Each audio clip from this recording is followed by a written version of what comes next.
produk yang kedua adalah hortikultur. Nah, kita juga sekarang sudah mulai bergerak di bidang pengembangan hortikultur, tanaman sayuran segar seperti bawang merah, kemudian cabai dan lain sebagainya. Nah, hal ini kenapa dilakukan oleh kami? Karena memang dari sisi tuntutan kondisi yang ada, di mana komoditi-komoditi tersebut adalah komoditi-komoditi utama di masyarakat yang memang sering sekali mengalami luar biasa fluktuasi harga. Nah, tapi memang untuk hortikultur kita masih kecil, Pak Bambang. Kita baru mau mulai ataupun mulainya juga baru awal masuk ke dalam dunia hortikultur ini. Itu Pak Bambang, silakan.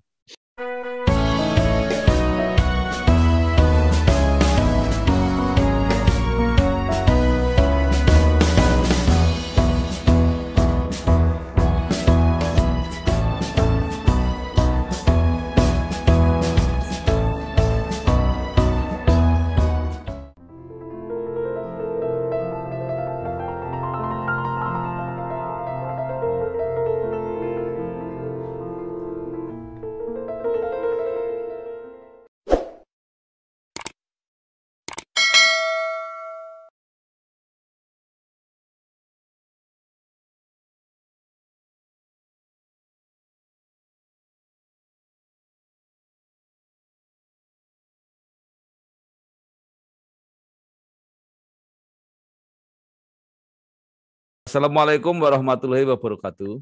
Waalaikumsalam warahmatullahi wabarakatuh. Bersama saya Bambang Sadono di channel Bangsa TV yang kami mempunyai tagline mencatat prestasi, mendorong kreasi dan membangun motivasi.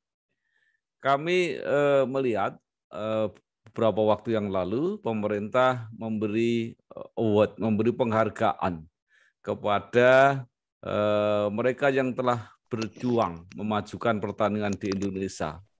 Ya, antara lain yang diberi penghargaan adalah mereka yang memajukan komoditas ekspor. Nah, ini saya mewawancarai pihak-pihak yang sudah cukup lama ikut berjuang, mendorong, memfasilitasi pembangunan pertanian di Indonesia. Nah, antara lain adalah PT Sangyang Seri. Ya. Saya sudah bersama dengan Pak Karyawan Gunarso, Direktur Utama PT Sangyang Seri. Apa kabar, Pak? Alhamdulillah sehat, Pak Bambang. Pak Bambang sehat? Iya, alhamdulillah juga. Ya. Pak Gunarso, mungkin bisa diceritakan. Tapi sebelumnya saya pengen tanya sedikit. Pada waktu kecil saya itu ada perusahaan negara atau apa Pak, namanya Padi Sentra. Itu sekarang jadi apa Pak ya?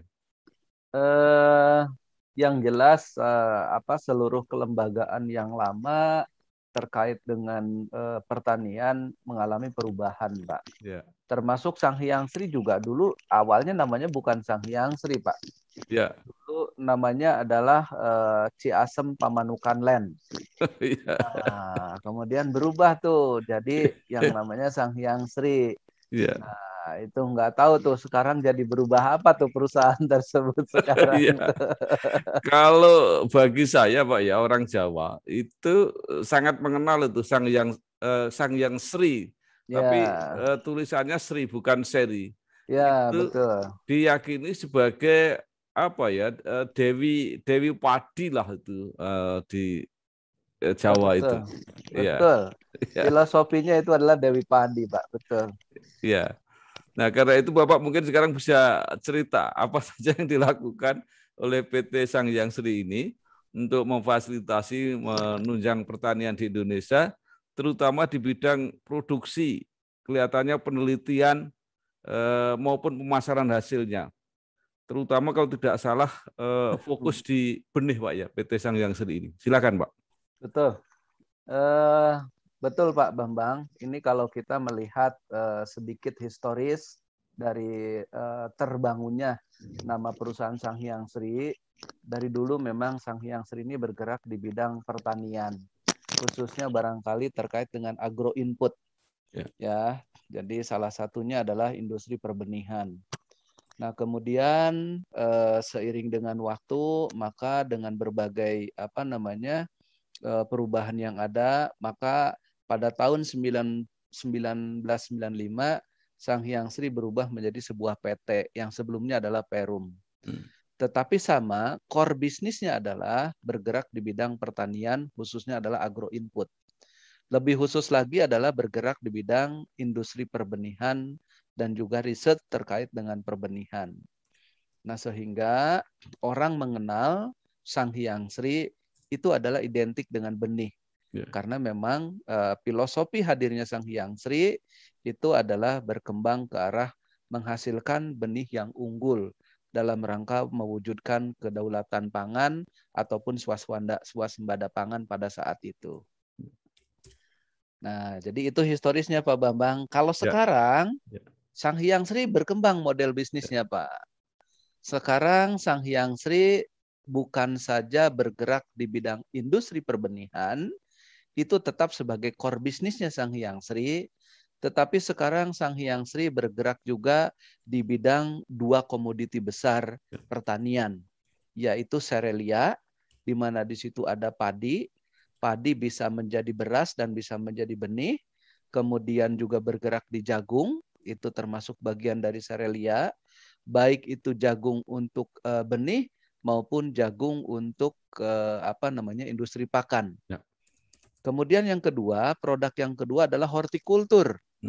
Nah, kita juga sekarang sudah mulai bergerak di bidang pengembangan hortikultur, tanaman sayuran segar seperti bawang merah, kemudian cabai dan lain sebagainya. Nah, hal ini kenapa dilakukan oleh kami? Karena memang dari sisi tuntutan kondisi yang ada, di mana komoditi-komoditi tersebut adalah komoditi-komoditi utama di masyarakat yang memang sering sekali mengalami luar biasa fluktuasi harga. Nah, tapi memang untuk hortikultur kita masih kecil Pak Bambang. Kita baru mau mulai ataupun mulainya juga baru awal masuk ke dalam dunia hortikultur ini. Itu Pak Bambang, silakan.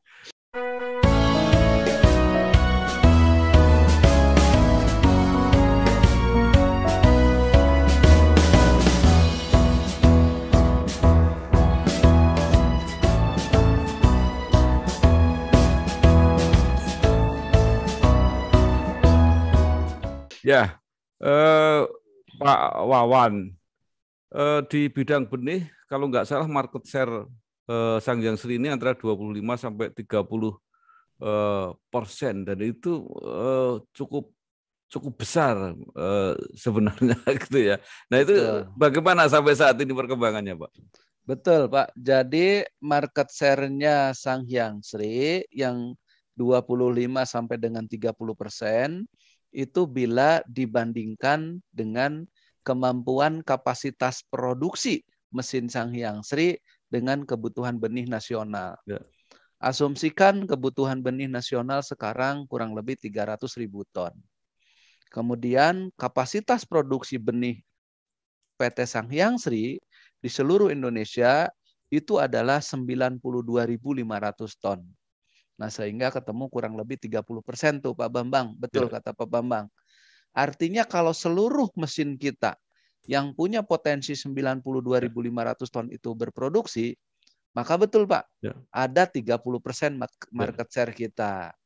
Nah, cuman realisasinya sekarang mungkin kita masih rata-rata di 5 sampai dengan 10%. Ya 5% lah katakanlah. Jadi yang paling tinggi produksi benih di Sang Hyang Sri itu sekitar 45.000 ton dari kapasitas yang tadi saya sebutkan. Jadi kalau 45.000 ton dibagi 300.000, ya kurang lebih sekitar 13 atau 15%. Nah itu. Itu masalahnya apa Pak? Masalahnya pemasaran atau tidak bisa berproduksi maksimal gitu? Mungkin masalahnya adalah antara lain yang pertama, Kondisi Sanghyang Sri saat ini memang sedang mengembalikan kondisi performance perusahaan, Pak. Ya. Jadi kondisi kita dengan sangat terbatasnya kondisi keuangan atau permodalan, sehingga salah satunya kita belum bisa mengoptimalkan itu semua. Yang kedua, mungkin alat-alat mesin produksi benih SHS pun ini harus kita cek kembali. Ini kan dibangun sudah cukup lama juga sebagian nih Pak Bambang. Ya. Sehingga mungkin ini alat-alat mesin produksi yang dimiliki yang kapasitasnya tadi 90.000 ton lebih, ini harus kita inventarisir, verifikasi, kalau memang perlu dilakukan revitalisasi. Ada perbaikan di sana sini sehingga seluruh mesin ini bisa berproduksi secara optimal. Nah, itu dua hal antara lain kenapa kita masih belum bisa mencapai kapasitas produksi di angka 90.000 ton. Ya.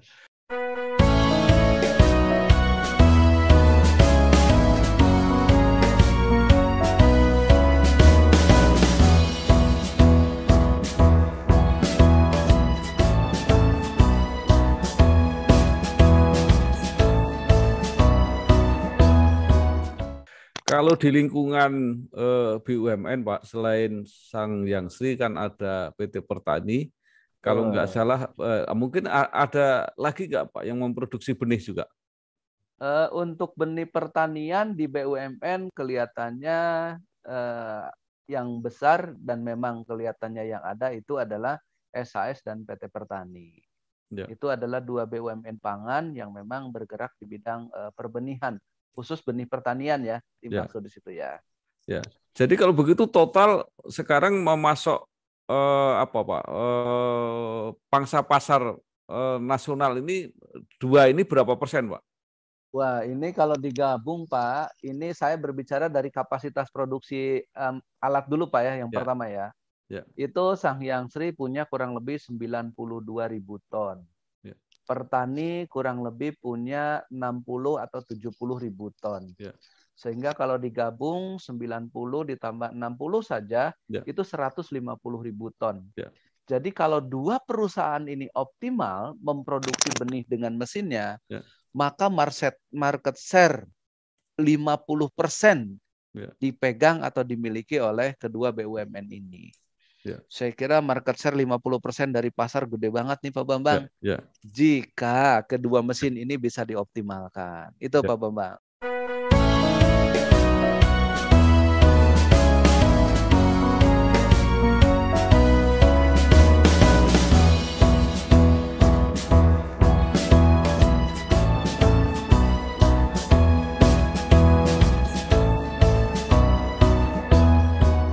Ya. Nah, tetapi kenyataannya berarti kurang dari 10%, Pak ya? Kenyataannya sekarang rata-rata katakanlah kedua BUMN ini rata-rata 50.000 saja. Ya. Berarti 50.000 dibagi dibagi dengan 300 ya masih di bawah 20%, Pak. Kemudian kekurangannya itu dipenuhi dari mana, Pak? Dari perusahaan swasta nasional atau justru ada yang impor juga? Oh enggak, untuk benih padi saya kira ini kan banyak sekali para penangkar, banyak sekali para produsen benih, dan juga banyak sekali perusahaan-perusahaan benih yang ada. Ya, saya kira mungkin kekurangannya ini bisa dipenuhi oleh begitu banyaknya para produsen benih yang ada. Jadi produsen benih cukup banyak Pak Bambang, sehingga kalau kita bisa mengisi misalnya katakanlah 15%, atau misalnya 20%, kurang lebih ya di bawah 20 gitu misalnya, ya 80-nya itu berarti dipenuhi oleh begitu banyak produsen benih. Ya. Yang besar maupun yang sedang maupun yang kecil gitu. Ya.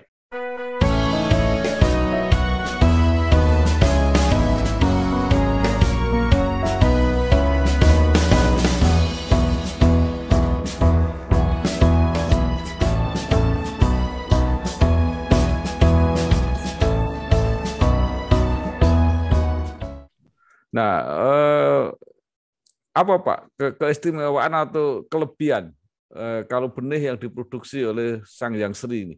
Nah, ini menarik nih pertanyaan Pak Bambang nih.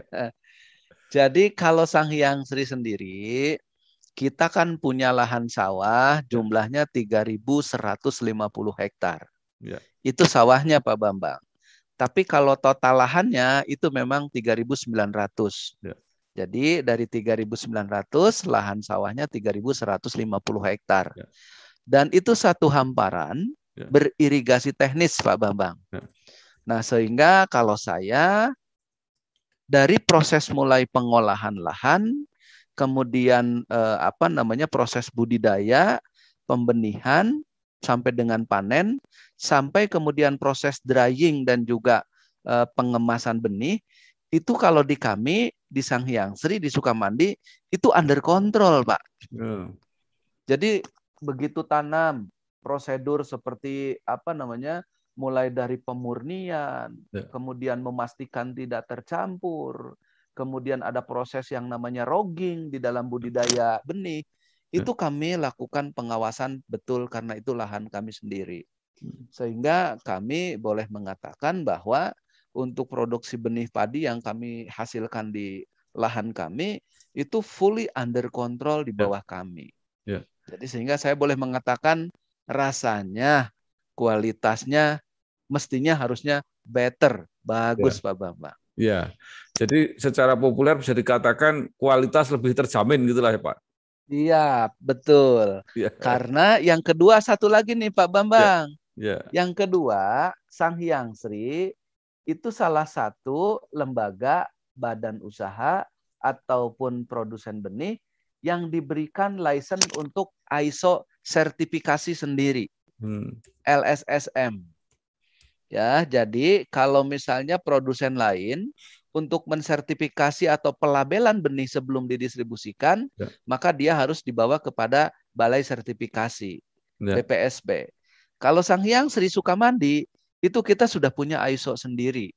Jadi kita diberikan kewenangan untuk melicense label distribusi benih. Nah, jadi kita sudah diatur, ada ISO-nya ketat Pak Bambang. Ya.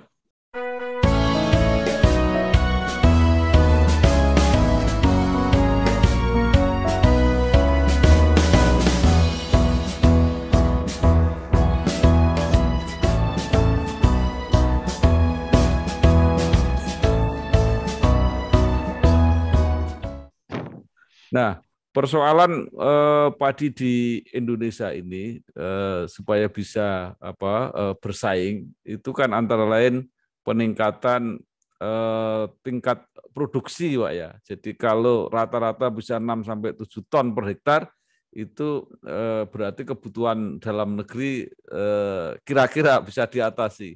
Nah, kalau dengan benih Sang Hyang Sri jaminan itu seperti apa, Pak? Oke, baik. Jadi sepakat Pak Bambang. Jadi untuk produktivitas, salah satu variabelnya adalah benih. Tetapi mohon maaf sebetulnya untuk proses budidaya dalam peningkatan produktivitas itu ada beberapa variabel Pak. Punten, saya cerita dulu umum Pak. Yang pertama memang adalah agro input. Begitu berbicara input, kita berbicara benih. Benih yang berkualitas, benih yang unggul, benih yang memang punya potensi produksi tinggi. Yang kedua adalah jangan lupa fertilizer, pupuk. Penggunaan pupuk yang tepat waktu dan juga sesuai dengan kondisi kebutuhan tanaman. Jadi jangan sampai pupuk juga berlebih dan tidak tepat waktu. Nah, yang ketiga input yang paling penting Pak, itu adalah kondisi lahan Pak Bambang. Nah, ini menjadi penting, Pak. Jadi bagaimana pH-nya tanah itu dan lain sebagainya, itu kita lakukan pengecekan betul. Itu dari sisi agro inputnya, Pak Bambang. Nah, yang kedua itu dari sisi budidaya, Pak. Bagaimana mulai dari mengolah lahan, kemudian melakukan pemeliharaan, penanganan hama penyakit, sampai dengan penanganan panen, itu juga menjadi penting dalam menghasilkan produktivitas per hektar. Yang ketiga tentu adalah alat pertaniannya Pak, teknologi pertaniannya. Jadi apakah teknologi pertanian sudah digunakan, mekanisasi dari awal lahan sampai dengan panen ini sudah digunakan atau belum. Ya. Nah, sehingga keseluruhan proses ini saya meyakini itulah penentu dari proses produktivitas, Pak. Ya. Nah, kalau berbicara benihnya SAS gimana? Kira-kira kan pertanyaan Pak Bambang gitu ya. Ya. Nah, kami sih mungkin akan cerita dari pengalaman saja, Pak. Kami dari pengalaman menanam di Sukamandi, Ya. di lahan kami sendiri, menggunakan benih kami sendiri, Pak. Ya. Pada periode musim tanam 2020 saja, saya cerita nih. Ya. Kami melakukan program yang disebut dengan semacam corporate farming atau demplot yang besar untuk menguji berbagai varietas, Pak. Ya. Mulai dari Mikongga, Inpari, Situbagendit, kemudian Ciherang. Kalau tidak salah kami menguji 5 varietas di 1.000 hektar itu. Nah, kemudian dengan pola yang tadi saya sampaikan, mulai dari olah lahan sampai dengan pembudidayaan didampingi waktu itu oleh konsultan, Pak. Ya. Saya boleh mengatakan varietas Ciherang, Mikongga itu ada yang mencapai 9 sampai dengan 10 ton, Pak. Tapi juga ada yang di bawah itu, Pak. Sehingga rata-rata ketemu hitungan kami di luar hitungan reduksi konversi galengan itu di atas 7. Ya, apalagi kalau dihitung konversi galengan, Pak ya, mungkin bisa jauh di atas 7. Nah, itu yang kami lakukan, pengalaman kami menanam di Sukamandi. Jadi ada yang 8, ada yang 9, ada yang 10, yang 6 pun ada. Tapi di rata-rata ketemu di atas 7. Nah, ini pengalaman kami untuk menguji coba pertanaman benih kami 5 benih, 5 jenis benih varietas yang kami miliki, Pak Bambang.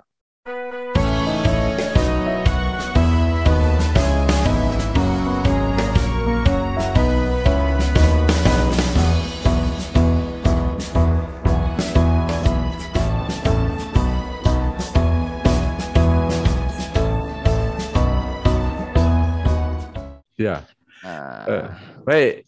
Nah, kalau sudah posisinya seperti itu, ya, satu sisi tadi akhirnya kan untuk kembali menyediakan benih dalam porsi yang besar untuk meningkatkan produktivitas padi ini kan Sangyang Seri mungkin juga Pertani ini membutuhkan tambahan modal, kira-kira seperti itu, Pak. Nah, tetapi di sisi lain, apakah pemerintah tidak merekomendasikan gitu ya? Kalau pemerintah misalnya membantu bibit, apakah tidak merekomendasikan benih-benih yang memang teruji ini? Ya, betul, Pak. Jadi ini benih-benih yang kita produksi, kan ini benih-benih parentnya, benih sumbernya, itu memang benih-benih yang diproduksi oleh Badan Badan Penelitian dari BP Padi atau Badan Penelitian Pengembangan Padi yang dimiliki oleh Kementerian Pertanian atau oleh pemerintah. Jadi mereka yang menghasilkan benih-benih baik ini, kemudian SAS selaku produsen benih itu mengembangkan, memperbanyak, memproduksi. Nah, jadi sebetulnya benih-benih yang kami tadi sampaikan, Pak Bambang, itu pada dasarnya adalah benih-benih yang sudah dilepas oleh pemerintah, Pak. Nah, sehingga kita produksi, kita perbanyak untuk turunan benih yang berikutnya, gitu. Gitu, Pak Bambang.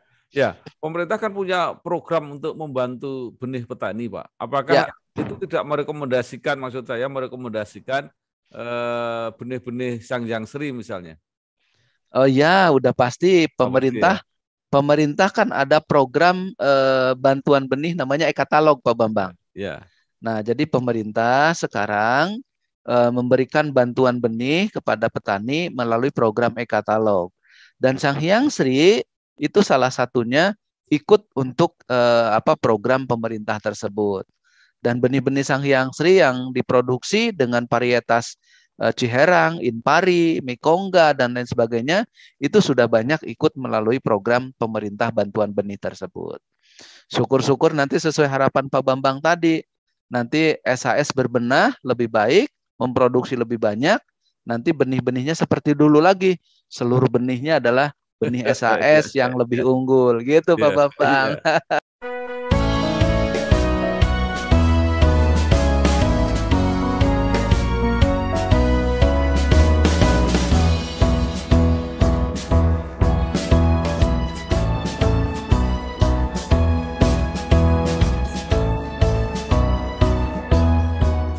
Ini tidak ada tanda-tanda pemerintah mau apa, Pak? Menambah modal atau seperti apa? Kan untuk swasembada pangan itu sebenarnya salah satu yang harus dilakukan. Saya kira mestinya untuk anggaran pemerintah di aspek atau di sektor pertanian atau di benih, saya kira cukup besar, Pak. Ya, Sudah besar lah saya nggak hafal berapa ya, nilainya. Pemerintah concern di berbagai program, salah satunya adalah pengembangan benih-benih bermutu, benih bersertifikat. Nah, termasuk itu mumpung saya ingat Pak Bambang, ya, pemerintah juga betul dalam rangka menjaga peredaran benih, meningkatkan produktivitas, maka pemerintah concern di dalam pengembangan benih bersertifikat.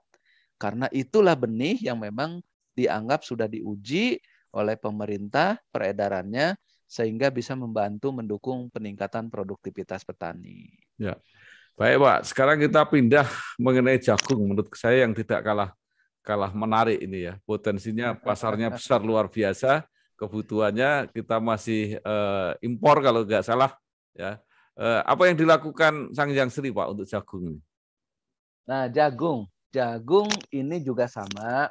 Kita ada beberapa varietas benih jagung seperti Bima 10, kemudian Bima 14, kemudian SHS 101 dan lain sebagainya. Nah, ini jagung-jagung benih-benih ini kita juga kerjasama pengembangannya dari hasil Balitbangnya Kementerian Pertanian. Nah, itu dari sisi pemenuhan benihnya Pak Bambang ya. Yang kedua dari sisi pasar benih tadi untuk kebutuhan pakan ternak mungkin maksudnya Pak ya. Ya, betul. Jadi jagung kebutuhan pakan ternak ini kan jumlahnya jutaan ton nih kira-kira Pak. Saya lupa berapa Ya, jumlah pastinya gitu kan. Nah, betul Pak, pangsa pasarnya besar, kebutuhan jagung untuk pakan ternak ini besar, apalagi kebutuhan yang paling besar ini kan dua kelompok nih Pak. ya, Kelompok gabungan pengusaha makanan ternak GPMT, ya, itu yang industri-industri besar seperti ya saya nggak perlu nyebut merek ya Pak ya, ya, Bapak sudah tahu lah. ya, Kemudian ada juga itu peternak rakyat yang memang juga membutuhkan jagung. ya, Nah, jadi Sanghyang Sri sebetulnya ke depan ini kita akan ikut di dalam proses ini, Pak. ya, Karena Sanghyang Sri di sampai dengan tahun 2020 Pak Bambang, ya. concern hanya di industri benih padi yang paling besar. Nah, ke depan ini Sanghyang Sri dengan rencana ada holding pangan, Ya. ada klaster pangan. Ya. Nanti tugasnya Sanghyang Sri salah satunya adalah masuk di pengembangan komoditi jagung. Saya sepakat dengan Pak Bambang, ini marketnya besar Pak, pembelinya juga besar gitu kan. Ya. Ya, tapi mungkin memang kalau saya sih terkait dengan jagung, pemikiran saya begini Pak. Ya. Ini jagung ini harus dibangun dengan pola sebuah ekosistem Pak. Ya. Di mana ekosistemnya adalah dari hulu ke hilir itu terintegrasi. Ya. Contoh, sekarang banyak petani menanam jagung atau nanti Sanghyang Sri menanam jagung, menghasilkan jagung. Ya. Kemudian pada saat panen, terkadang petani juga was-was nih. Ya. Jangan-jangan pada saat panen harga jagung saya jatuh, ya. Gitu ya. Kan? Nah, sehingga saya ingin mengatakan dengan ekosistem ini dibangun hulu ke hilir, ada petaninya, ada peran BUMN di situ bekerja sama dengan petani untuk budidaya peningkatan produktivitas jagung. Nanti benihnya benih dari kita misalnya, kemudian pembiayaannya bisa menggunakan pembiayaan dana KUR gitu kan. Kemudian nanti kami juga sebagai opteknya, nah sehingga nanti di hilir di ujungnya ini para industri pakan ternak atau peternak kecil ini nanti berkolaborasi juga secara terintegrasi dalam ekosistem yang sama, Pak. Jadi begitu kita nanam, petani nanam, sudah ada kepastian pembelinya. Nah, ini yang harus dibangun menurut saya, Pak Bambang. Ekosistem ini yang harus dibangun. Nah, sehingga tidak seperti yang sering terjadi, Pak Bambang dengar. Kadang harga jagung jatuh. Ya. Sekarang Pak Bambang tahu nggak harga jagung berapa? Tidak tahu persis, Pak. Waduh, sekarang harga jagung lagi luar biasa. Kalau ada petani yang punya jagung sekarang, itu harganya tinggi, Pak Bambang. Ya. Itu harga jagungnya mungkin bisa jadi 5 atau 6 ribu sekarang, Pak Bambang. Nah, itu Pak Bambang. Kalau sekarang Pak Bambang punya jagung, nah itu pasti dicari orang tuh. Dicari para peternak dan juga industri pakan ternak tuh, Pak Bambang.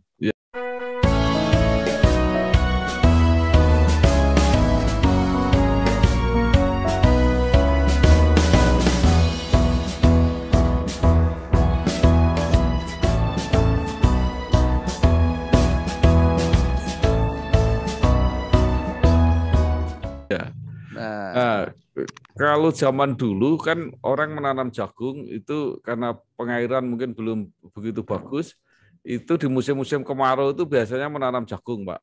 Ya. Tapi sekarang kelihatan kok tidak ada lagi, Pak, ya yang seperti itu menanam jagungnya itu.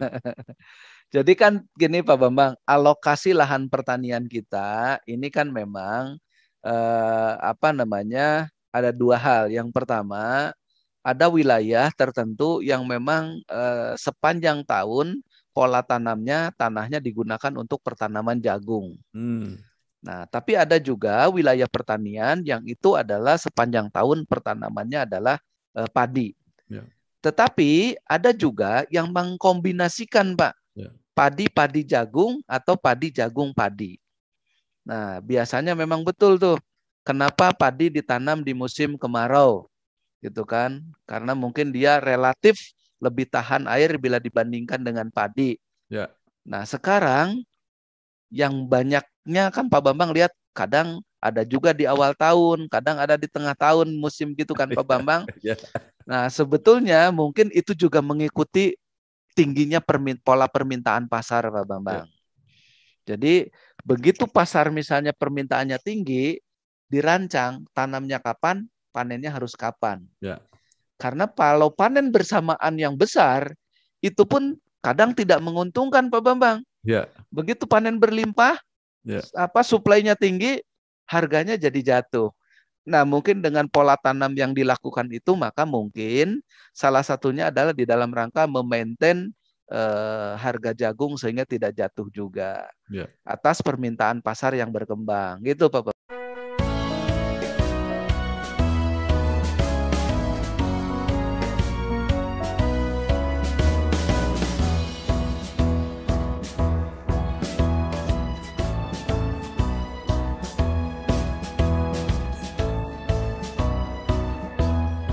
Nah, ini kita lanjutkan dengan tadi yang gagasan baru Sang Hyang Sri tadi untuk hortikultura, terutama bawang dan cabai. Itu memang kalau sedang masalah itu bisa menggegerkan pasar nasional itu, Pak.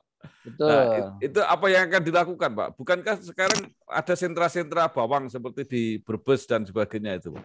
Betul bahwa ada beberapa sentra bawang besar seperti Brebes dan lain sebagainya. Nah, saya memandang begini Pak, ke depan karena Sang Hyang Sri akan juga salah satunya punya tugas itu. Dan sekarang sebetulnya kita sudah memulai Pak. Ya, memulai dari mana Sang Hyang Sri? Saat ini kita juga selain nanti ke depan akan bekerja sama di dalam rangka pengembangan atau mungkin off-taking hortikultur ini. Hari ini pun Sang Hyang Sri sebetulnya sudah mulai mencoba untuk mempelajari masuk ke dalam proses hulu di budidaya, Pak. Jadi kami di Sukamandi sekarang sudah mengalokasikan lahan kurang lebih 30 hektar itu untuk membudidayakan bawang merah. Nah, jadi karena kami memang basicnya adalah diproduksi di hulu, maka mau tidak mau Sang Hyang Sri harus punya kemampuan itu, Pak. Mempelajari, mengamati, untuk mendorong peningkatan produktivitas. Nah, sehingga kita sudah mulai di musim ini untuk melakukan penanaman bawang merah, Pak Bambang. Ya. Nah, sehingga nanti hasilnya boleh nih ada meeting atau ada diskusi yang kedua, apakah produksinya bagus atau enggak nih. Nah, ini kita sudah mulai di situ Pak Bambang, karena memang passionnya kita adalah di produksi. Nah, mungkin ke depan, langkah berikutnya ke depan, betul kata Pak Bambang, selama ini kadang bawang, cabai ini kadang harganya jatuh. Petani kesulitan untuk mendapatkan harga bagus gitu Pak Bambang ya. Tapi kata Pak Bambang betul tuh. Kadang harganya 50.000, 100.000 gitu ya Pak Bambang ya. Nah, sehingga petani kadang happy, kadang nangis gitu kan. Betul. Nah, ini juga mungkin yang nanti peranan BUMN, salah satunya klaster pangan ini, yang mungkin nanti bagaimana memaintain proses budidaya, harga, dan lain sebagainya. Nah, mungkin salah satu peran yang bisa diambil adalah sejauh mana nanti BUMN pangan ini bisa kerjasama untuk off-taking, menjamin pasar terkait dengan produksi cabainya petani ini. Tapi ini nanti proses ke depan Pak Bambang yang sedang disiapkan, yang sedang dirancang, proses bisnisnya seperti apa. Karena cabai dan bawang ini perishable Pak, mudah rusak. Betul.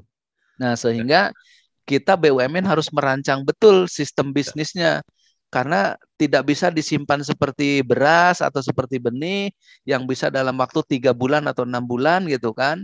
Kalau cabai bawang ini mudah rusak. Jadi kalau kita nyetok untuk stabilisasi harga misalnya, wah itu nanti susutnya berapa besar itu disimpan di penyimpanan gitu Pak Bambang. Nah ini jadi kita lagi nanti saya yakin klaster pangan atau BUMN pangan nanti akan merancang itu semua sehingga bisa berperan di dalam hortikultur ini.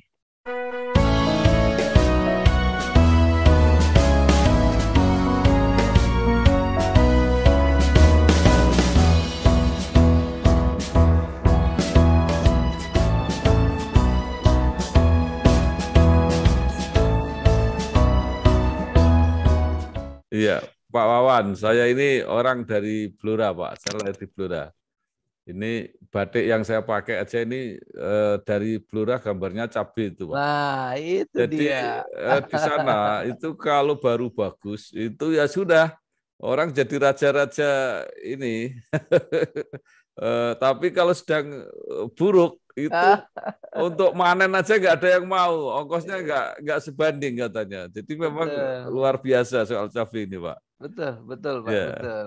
Nah, Pak Wawan, sekarang kita menginjak ke ini rencana BUMN pangan ini, terutama PT Pertani dan Sangyang Sri. Ini kan akan ada merger ya, Pak. Itu dengan apa saja, Pak? Jadi satunya itu, Pak. Jadi nanti ada rancangan memang betul ke arah sana, Pak.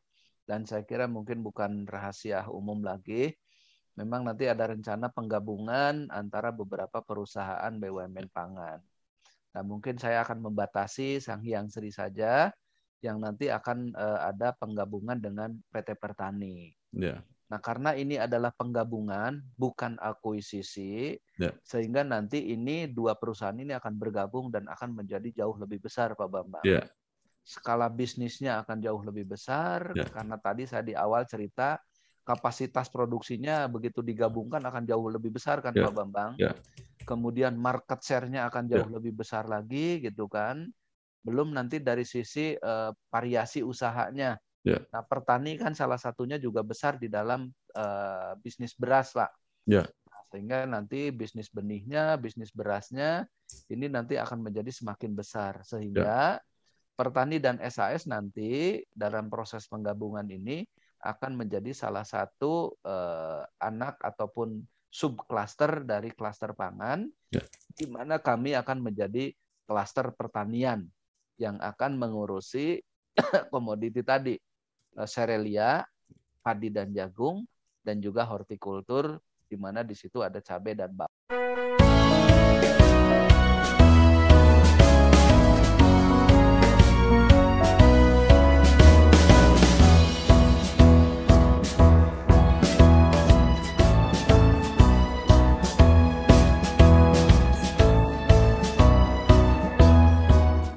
Antara lain. Itu Pak Bambang. Ya.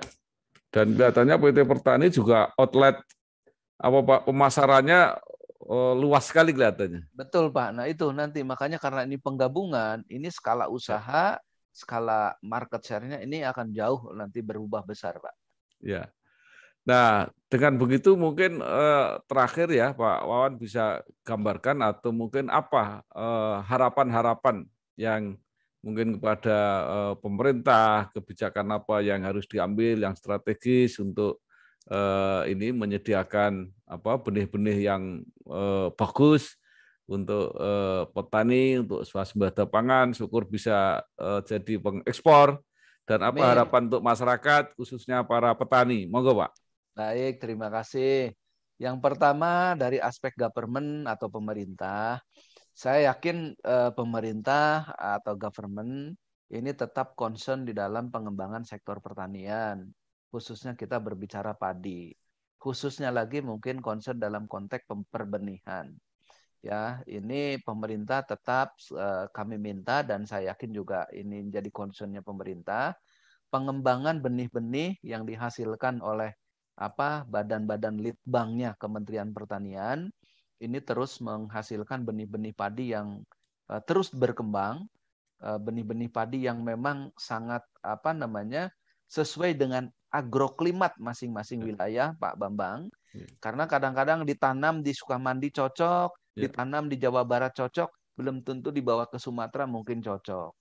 Sehingga harapan kami yang pertama dari pemerintah adalah teruslah Balitbang Padi ini menghasilkan benih-benih padi yang berkualitas, bermutu, yang memang tahan terhadap hama, kemudian kesesuaian dengan agroklimatnya itu tinggi. Dan saya yakin ini dilakukan oleh government. Yang kedua, tentu terkait dengan anggaran di bidang bantuan benih kepada petani, juga ini kami berharap tetap cukup besar karena petani membutuhkan bantuan terkait dengan benih yang berkualitas ini.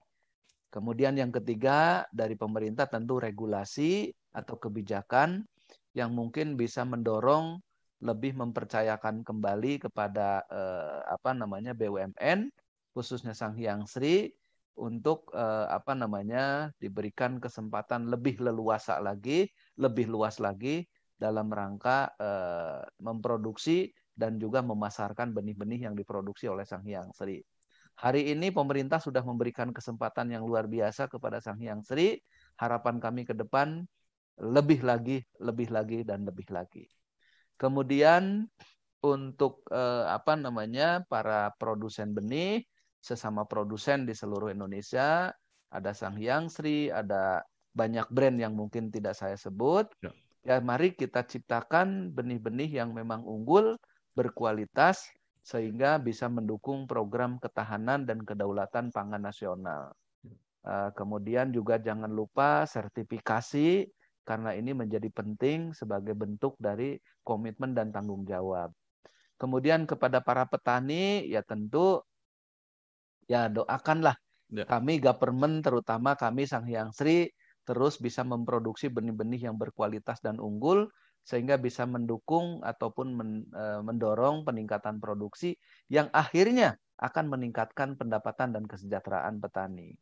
Dan jangan lupa Pak Bambang, kami juga mengharapkan para petani menggunakan benih-benih yang memang bersertifikat.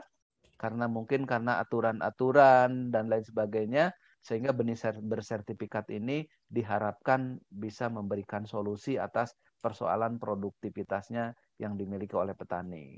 Nah, jadi harapannya itu Pak Bambang, mudah-mudahan Sanghyang Sri akan mendapatkan kembali dukungan yang sangat besar, baik dari sisi kebijakan bisnisnya maupun dari sisi kebijakan pembiayaan dan pendanaannya, sehingga Sanghyang Sri bisa mengoptimalkan kapasitas produksi yang cukup besar dengan lahan yang ada dimiliki sendiri, dan sehingga bisa mendukung peningkatan produksi dan produktivitas para petani yang pada ujungnya bisa memberikan peningkatan pendapatan dan kesejahteraan petani. Sehingga secara total Pak Bambang, apa yang dilakukan oleh kami sebagai produsen benih, petani sebagai pembudidaya benihnya, sehingga bisa mendukung program pemerintah yaitu ketahanan dan kedaulatan pangan. Demikian Pak Bambang.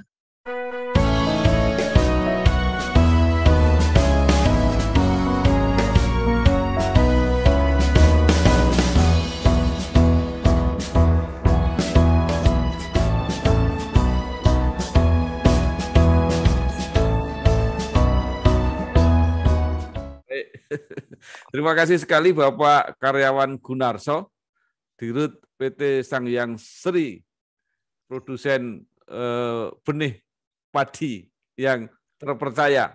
Amin. Sekali lagi terima kasih atas semua penjelasannya. Mudah-mudahan PT Sangyang Sri makin mantap ke depan untuk melayani dunia pertanian. Sukses, matur nuwun. Sami-sami.